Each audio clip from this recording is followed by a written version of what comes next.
un jour tu deviendras si gros qu'on ne pourra plus t'emmener avec nous. Tais-toi, j'appartiens à cette bienheureuse catégorie de créatures qui peut manger sans grossir. Alors c'est que ce gros ventre que j'aperçois ne t'appartient pas? Tout va bien? Ah oui, merci Martin.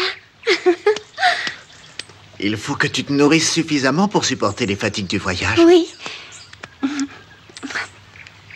C'est bon? oui. Parfait. Oh, c'est insupportable, ces deux-là qui fleurent tout le temps. Cessez de cacarder. Nous allons partir. Mettez-vous en place. Oh, il faut Vous n'avez pas entendu ce que j'ai dit? Nous partons.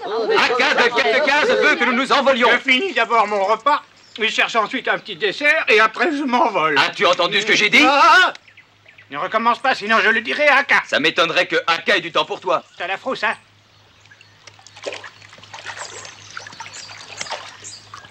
Vous connaissez tous Yesterkais? Oui.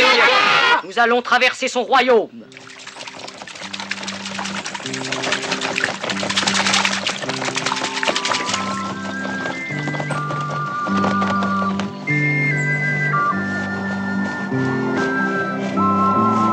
Il fait déjà très chaud. On ne dirait pas qu'il a plu aussi fort hier.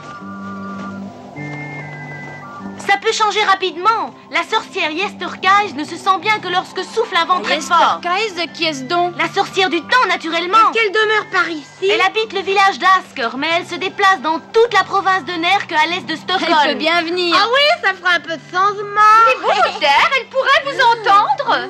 Et après, elle peut bien m'entendre, ça me ferait plaisir de discuter avec elle. On l'appelle? T'as qu'à essayer. Ne le fais pas, Nils. Je t'en prie, ne le fais pas. Vous avez peur? Elle est donc si terrible? Elle est pire qu'un nuage de poussière ou qu'une odeur diluvienne. Tu en es certain? Ah, les voilà. Mettez-vous vite à l'abri, ça va commencer.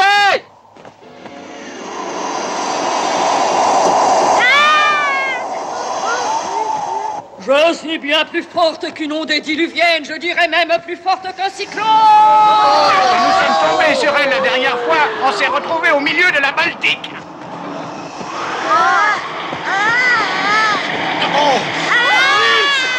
Concentre-toi bien. Oh, Martin, fais-moi remonter. Tiens-toi bien, Quenotte. Je parle à la Baisse souris. la tête. Oh, mais je ne peux C'est pas. la dernière fois qu'elle s'amuse avec nous. L'année prochaine, on fera un détour. Oh,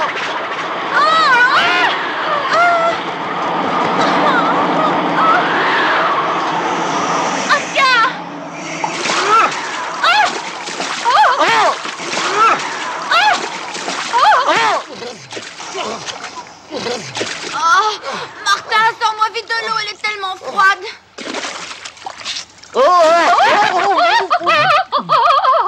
Je m'en suis sortie.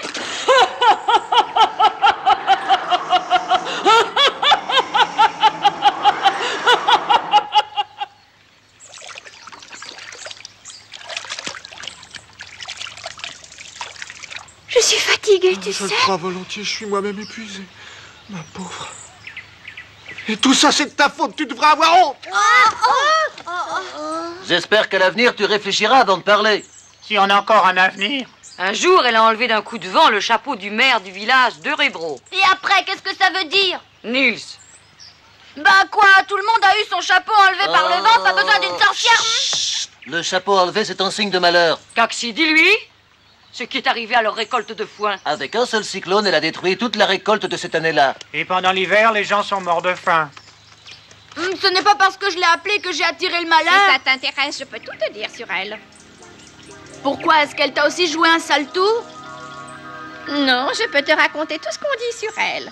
Quand vient la neige en hiver, les traîneaux servent à parcourir les routes. Alors quand elle voit cela, elle amoncelle toute la neige pour que plus personne ne retrouve son chemin. Elle exagère. Je n'admets pas ça. C'est une méchante qui se croit sûrement très habile. Eh bien, attendez, je vais lui apprendre à vivre. Tu t'en crois capable? Au fond, qu'est-ce qu'elle peut faire à part souffler un peu de vent? Elle se croit quelqu'un d'exceptionnel, mais elle n'est rien du tout. À ta place, je ne serais pas aussi arrogant.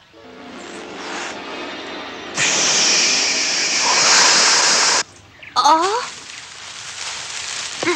Eh ben, Nils t'aurait mieux fait de te taire. Quand est-ce que t'apprendras à réfléchir avant de Ça parler? suffit, Quenotte.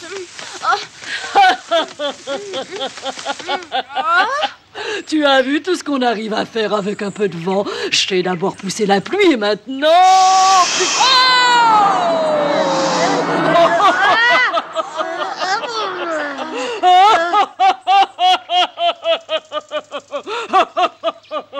Quelle balourde désagréable, cette sorcière. Je t'en prie, pas si fort, tais-toi. Ah, mais où peut-elle bien avoir disparu? C'est curieux, maintenant on n'entend plus rien. J'ai froid, je suis trempée. Et tout ça parce que Nils n'est pas capable de se taire. Arrive ici si tu l'oses, imbécile de sorcière. Et plus vite que ça. Viens, j'ai quelque chose à te dire. Dépêche-toi, je t'attends. Ne fais pas ça, Nils, attention. Si malin, peux-tu faire de la glace? Non, mais je peux la sucer. Toi, tu vas me faire de la glace? Perdu, mais tais-toi, voyons, tais-toi. Nils Holgersson, dis-lui tout de suite que tu veux pas de glace. Pourquoi t'énerves-tu à cause de cette stupide sorcière? Oh. Disparaissons.